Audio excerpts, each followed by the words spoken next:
फुर्सत नहीं मिलता, हमें वक्त नहीं मिलता। आज सुबह सुबह एक जगह हम लोग गए तो वो दुनिया के गाना बजा करके बैठा। हमने कहा भाई जरा ध्यान से बजाया करो, यहाँ कई तरह के लोग आते, तूने क्या गाना बजाया? तो उसने कहा क्या गलत हो गया? मैंने कहा गलत तो हो गया। मैंने कहा सुबह सुबह को भगवान का कुछ अच्छा भक्ति वाला कुछ गाना भजन सुना करो। तो सीधे कहते भगवान मेरी सुनता नहीं, भगवान मेरी सुनता नहीं। मैंने कहा क्या नहीं सुना?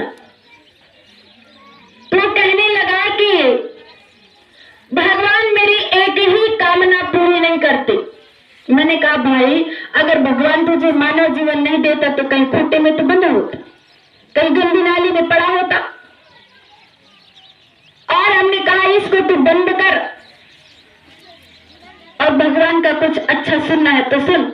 तो कहे भगवान मेरी बात सुनता ही नहीं, मेरी कामना पूरी करता ही नहीं, तो मैं भगवान का क्यों सुनो? तो मैंने कहा फिर बंद कर। तो मेरा कहने का भाव आज दुनिया के अंदर ऐसे मानव माया में डूब चुका है, अंधकार में ऐसे डूब चुका है, वो सोचता है कि भगवान है ही नहीं।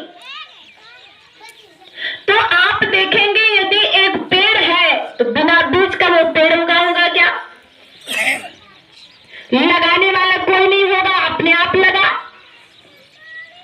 आत्मज्ञानी समझाना चाहते कि इस संसार में आकर के मानव सब कुछ भूल गया। सब कुछ क्या? जो करना था उसे तो भूल गया। और खेती बाड़ी दुनिया के धंधे केवल और केवल एक बित्ता पेट के लिए जन्म से लेकर मृत्यु तक वो रोता ही रहता है, एक दिन रोता ही चला जाता है। किस लिए आया तो समझा नहीं, वो किस लिए इस दुनिया में आया समझने की कोशिश ही नहीं किया, कभी सोचा ही नहीं कि मैं क्यों आया था। पहले के पूर्वजों ने जो किया, खेती किया तो उसी में सारा जीवन गवाया, दुनिया के बिजनेस धंधे किया तो उसी में जीवन गवाया। क्या करना चाहिए वो कभी सोचा ही नहीं। पर भगवान बड़े दयालु है, उनको पता है, पहले से पता था कि इस कलिकाल के अंदर जीव माया के प्रभाव में, इस कलिकाल के प्रभाव में ज्यादा ही कुछ डूब जाएगा और अपने आप को भूल जाएगा। मैं किस लिए मानव तन पाया हो उसे ही यदि भूल गया तो जो मेरे से वादा किया उसका क्या होगा? इसलिए भगवान इस कलिकाल में कुछ विशेष किया है, इस कलिकाल में कुछ विशेष किया है। पर लोग कहते घोर कलयुग है। कलयुग कहां पर आया?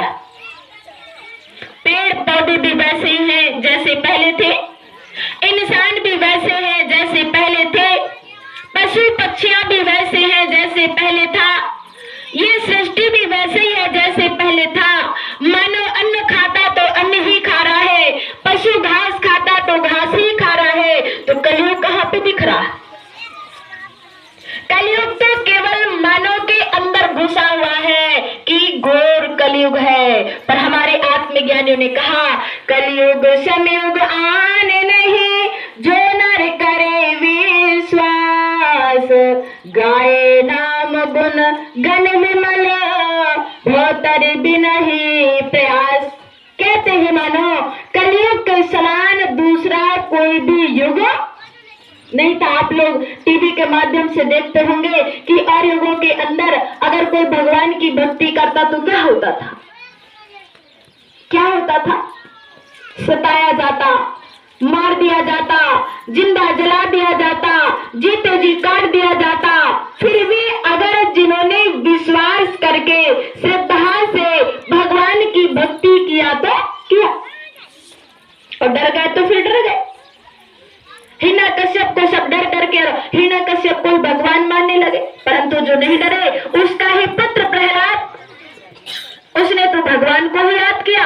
पर जो कहा भगवान के नाम से जो लग जाता है, विश्वास कर दृढ़ हो जाता है, उसका बाल बाका भी कोई नहीं कर सकता।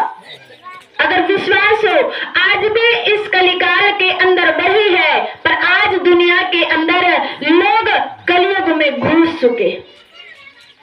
ये कलयुग का प्रभाव भगवान की ही देन है। कैसे? एक बार जब भगवान की कृपा से नारद जी जगह जगह जाकर के सबको यही बताया कि भगवान की भक्ति करो, सबका कल्याण हो जाएगा। भले जीवन में ना करे पर अंत में जाकर भगवान का भजन कर लो तो कल्याण हो जाएगा। तो सभी लोग स्वर्ग जाने लगे, सब सत्कर्म करने लगे। तो यमराज बड़ा दुखी हो गया और दुखी होकर भगवान के पास गए। कहते प्रभु अब मेरा क्या होगा? भगवान ने कहा क्या हुआ? तो कलयुग महाराज कहते प्रभु आपका जो वो शिष्य है नारद जी सब जगह जा जा करके सबको सत्कर्म करने को कह रहा है, सब सत्कर्म कर रहे हैं, अच्छे काम कर रहे हैं। अब देखो ना मेरा दरवाजा तो खाली ही रह जाता, इससे अच्छा मेरी ड्यूटी बंद कर दो। मैं क्या करूंगा वहां बैठा बैठा? कोई मेरे द्वार पर आ ही नहीं रहा है तो मैं फिर क्या करूंगा? तो भगवान ने कहा अच्छा ठीक है, तुम्हारी भी ड्यूटी जारी ही रहेगी, तुम चिंता मत करो। अब कहा मांगा उसने, यमराज ने भगवान से मांगा कि देखो जैसे आपके दूत होंगे, जैसे आपके दूत होंगे वैसे ही मेरा दूत होना, और जो आपके सत्कर्म करेगा वैसे ही उसी प्रकार से मेरे भी दूत उनमें जाकर के बीच में वो अपना सुनाएगा। अगर उसमें से जो सच्चा होगा सत्कर्म नहीं छोड़ेगा वो आपके पास आएगा, और जो मेरे दूतों के जाल में फंस जाएगा वो मेरे पास आएंगे। तो आप देख रहे हो संसार के अंदर बहुत तरह के लोग देखने में मिलते हैं। कोई कंठी माला में उलझाता है, कोई तंत्र मंत्र में उलझाता है, कोई जादू टोना में उलझाता है, और चमत्कार को नमस्कार आज कलयुग में देख रहे हैं आप लोग। अभी पहले हम सुन रहे थे, बाबा जी सुना रहे थे कि अगर ये सत्संग के अलावा यह डीजे लग जाता, अभी सरस्वती माता की पूजा हुई, ये सत्संग के अलावा अगर कोई दूसरा फंक्शन हो जाता है, कोई भी हो, सत्संग के अलावा सच्चे सदगुरु के अलावा कोई और गुरु यहाँ पर आ जाता तो पूरा ये टीकारामपुर उलझ जाता, जूझ जाता। यहाँ तो इतनी जगह भी नहीं हो पाती, जगह बहुत कम पड़ती। लोग बोलते अरे कोई बड़ा फील्ड में देखो यहाँ जगह नहीं हो पाएगा। ये भगवान की ही देन है। परंतु जो सच्चा रहेगा, सत्कर्म करेगा, नाम पर अडिग रहेगा, विश्वास करेगा, वो कभी डिग नहीं सकता, वही मेरे चरणों तक आ पाएगा। बाकी जो ढोंगी पाखंडी होंगे वो तो वैसे ही लुढ़क जाएंगे। तो आप देख रहे होंगे कि कलयुग के साधु संत भी, उनके भी ड्रेस जो यमराज के दूत है, जो सत्कर्म से भड़काने वाले होते हैं, उनका भी ड्रेस यही होता है। देखा होगा आप लोगों ने, उनका भी ऐसे ही होता है। क्योंकि यमराज ने भगवान से खुद कहा कि प्रभु फिर मेरा तो क्या होगा? तो भगवान ने कहा ठीक है, तेरे को भी वही मिलेगा, जा, तेरे दरवाजा कभी खाली नहीं रहेगा।